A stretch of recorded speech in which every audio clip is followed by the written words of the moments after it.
友多爱怼粉，当粉丝说想去看综艺了，看看宁哥是怎样花式挽留。我在看综艺，你的直播我就不看了。你告诉谁？你气谁呢？你在那？我跟那个刚才要去看综艺那个朋友讲啊，综艺这个东西啊，如果它不是直播，我建议你还是看我直播。那个综艺吧，哪怕就算直播，它也是录好的，你可以回头再看啊。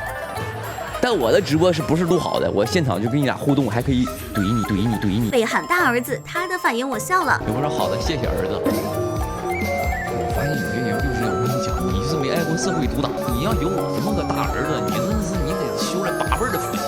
我的这个直播间就是畅所欲言。你看刚才就是管我叫儿子的，我都没踢出去。你说我心多大？这么强烈的网络暴力，我这都。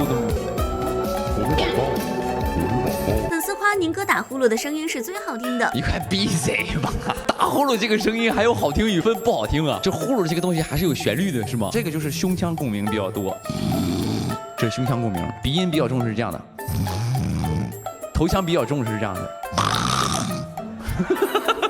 真的是太像了。被问小的时候尿没尿过床，他直接理直气壮唱起来：我尿床怎么了？我尿床怎么了？难道你小时候没尿过床吗？明天拿去洗洗不就得了吗？哼，不理你了。我尿床怎么了？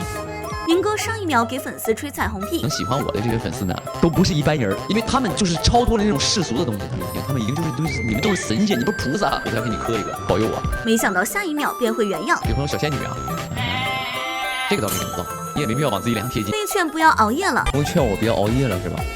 我妈给我发微信说你赶紧早点睡吧，我都不听，我能听你的呀，你的呀。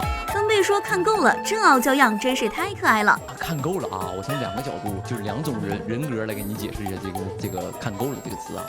看够了，一生所爱，与您同在。刚才谁打？这个谁打的？没有你是吧？哦，看够了，多你一个不多，少你一个不少，哪风凉哪玩去啊！哼。